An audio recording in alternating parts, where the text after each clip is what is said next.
Thanks very much for joining us today. I'm Gemma McCall and I am CEO and co-founder of the Tech for Good organisation Culture Shift. And I'm absolutely delighted today to be joined by Kate Norton, who is Group Human Resources Director at one of our partners, Praetura Group. And today, Kate and I are going to be talking about Praetura's use of our software, Report and Support. Praetura started using Report and Support back in December, so we'll be discussing in particular their implementation of it and how they expect to use it as the organisation grows going forward. So thank you very much, Kate, for taking time out of your day to speak with me. No problem. Thanks, Gemma. Okay, so it would be really interesting for you to kind of talk about why, as kind of group HR director of a ever growing financial organisation, why you like the concept of Report and Support, and why you sort of welcome the option for employees to be able to speak up and report things. Yeah, so I think for me, we've done a lot of work within our business to try and be progressive and support that positive culture. I nearly said culture shift then. So in terms of being a financial services business, historically they have been quite old-fashioned, quite formal, and we very much tried to shift away from that and to become that sort of a progressive, flexible employer, and with that to really to show our employees our commitment to that. And I think culture shift and being having the use of that platform and Report and Support really shows that from an early stage for our employees. Yeah, definitely. So you think it's as a small and growing organisation, you think that it's important to kind of start as a means to go on with setting. Absolutely. Yeah, so we've grown rapidly over the past couple of years, and our business itself has changed and adapted to become a new business in a way. The history of how we set up was that all of our businesses were sort of small silo businesses, and we brought them together as a group over the past of two years. So we've now got just short of 140 people across the group, which would still be considered as a relatively small business in a sense from a Report and Support perspective, but it definitely allows us to embed it at the beginning and to really have it a part of every day, and people to understand it, use it, and just to become part of our business, that's there as a tool for people to use.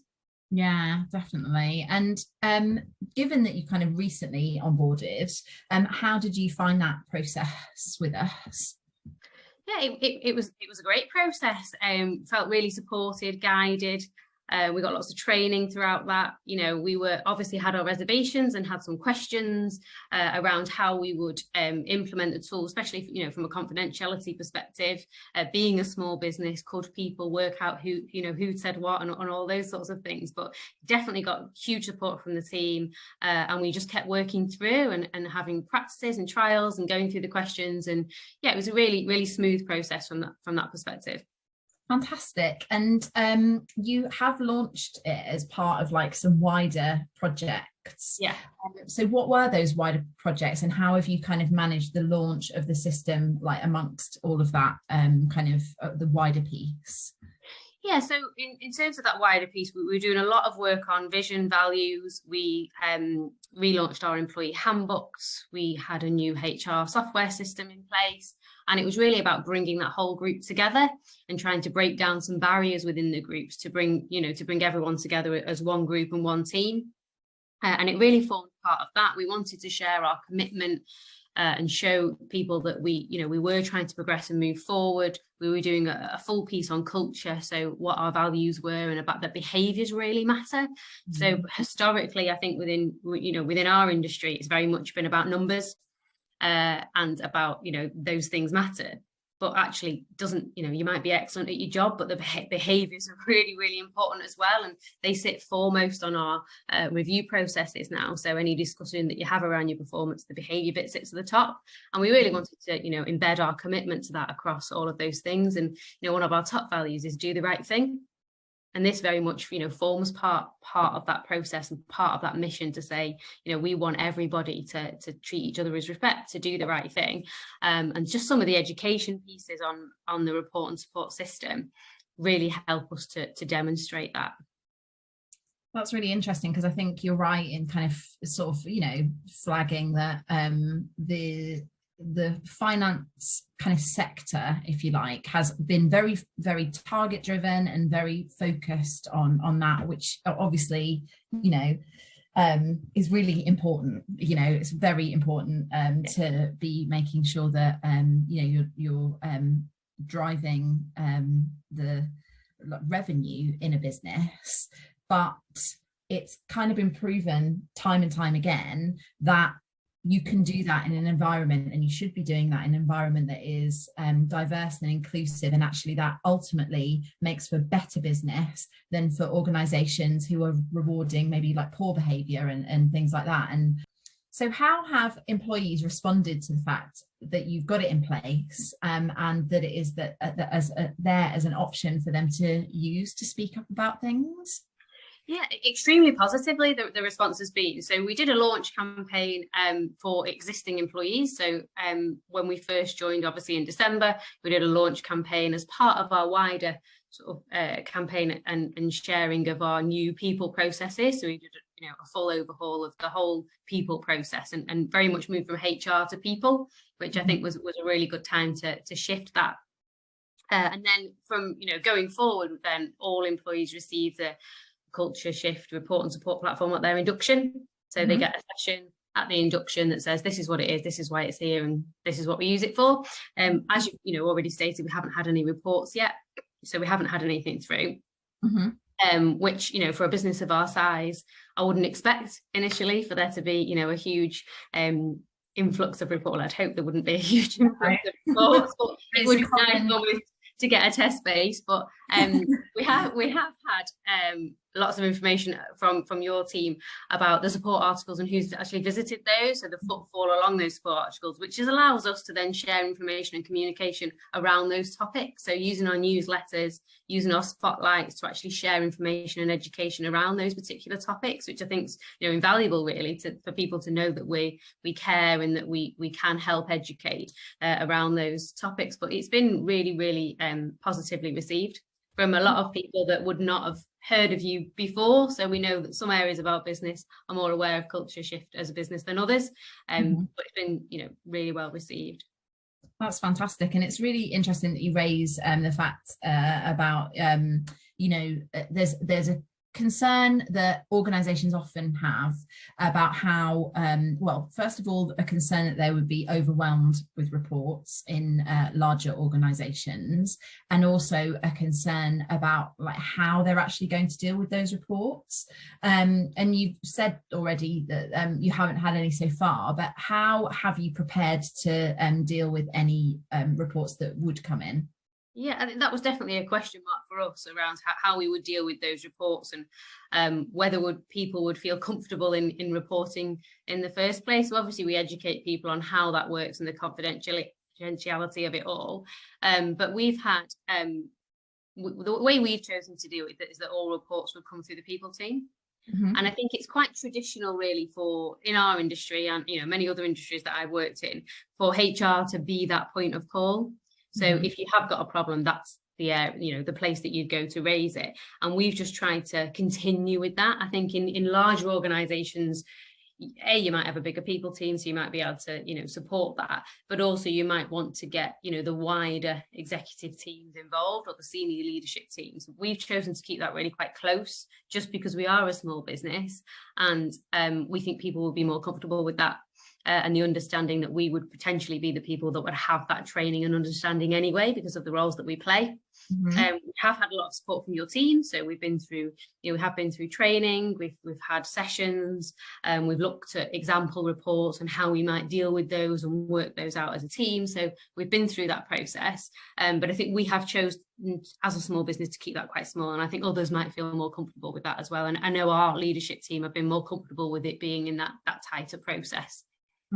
Yeah, I think it just the system itself is flexible for there to be that choice for the organization. And you know, sometimes, like you say, it fits like, you know, nicely within the people team. If the organization is big enough to have an EDI team, then sometimes it could live there. It just kind of depends, you know, what is right for your organization size, and understanding the trust levels that currently exist within the organization. And I think, you know, as you're best placed to sort of understand that.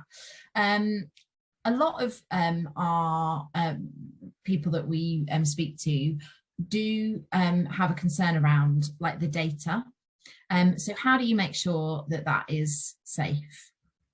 Okay, so again, questions that we received at the beginning initially as well. I think from the actual system itself, we've had a lot of guidance from your team to show us how, you know, the data is kept safe, and, you know, we've been really supported and reassured from that sense. But again, for us, it's about keeping that information tight and keeping it to the people that would necessarily have that information anyway. And so that's how we've dealt with that from a team perspective. Something else that I wanted to ask you about is, because sort of reporting is obviously the piece that most people focus on when they're, you know, talking about culture shift and report and support, but that's not the only aspect of it. You know, it's supposed to be a home for any campaigning that you do in this kind of area, any internal communications that you do in this area. And you were talking before about how it's been like a useful tool for you to kind of help educate people about the sort of changing face of culture globally. So do you just want to sort of talk a little bit more about that? Yeah, absolutely. You know, as I said earlier, the industry is renowned for maybe being slightly old-fashioned, and I know myself and my team have wanted to broach certain topics and maybe talk about certain things that we possibly would have been a bit overwhelming for people if we just launched into it and suddenly started sharing information on certain things. But report and support really allows us to do that in a nice way, in a gentle way, in terms of you know, signposting people to support articles, using information out of those articles within our communication and our letters, allowing it to be within our voice, so in the way that we would normally talk, and, you know, adapting things to really speak to our team and to our people. And that's the beauty of it. Everything can be adapted and honed towards your particular audience and your business. And it's really sort of opened up the doors for us to start educating people, you know, and allowing people to speak up and feel that, you know, we're talking about lots of different matters, and you know, we are inclusive. We are opening the doors to different areas to allow, you know, other members of the team to talk about those things within their group, just by, you know, raising the awareness of a particular area. So I think the support articles for us have been really invaluable. That's great. That's really good. And you were talking before about how you've used our allyship campaign as a kind of internal communications piece during Pride Month. Do you want to talk a little bit about that? Yeah, so we've used, you know, we write newsletters every month. They are getting bigger and bigger as the months go on, which is fantastic. Lots of good news to share amongst the teams, and, you know, professional and personal information. But every month we try and have a spotlight on a specific topic, and quite often we'll link that to the sort of HR calendar, if you like, of events that happen throughout the calendar. But what we've done this month, obviously, we wanted to recognise Pride Month, but we want to give people a little bit more information. So not just a generic, we support everything and, you know, it's this month and we'll tick that box. We really want to show people that we care, and that it's a part of our business, and that we really want to, you know, to talk about. So we've used the allyship information from those report and support articles to really talk about, you know, quite often people might not want to step up if it's about themselves, or to raise awareness of something that might be happening to them, but quite often we witness things that we are uncomfortable with as well. So we really wanted to put a spotlight on that and share more information. And again, we just highlight it. We talk a little bit about what we think is the way forward, and how, you know, some support, and then we direct them to the report and support articles where they can find more information. I think that's really, really positive. Okay, thank you so much. And good luck with things as you know, get to sort of understand more and more about your ever evolving culture. Brilliant. Thanks, Gemma.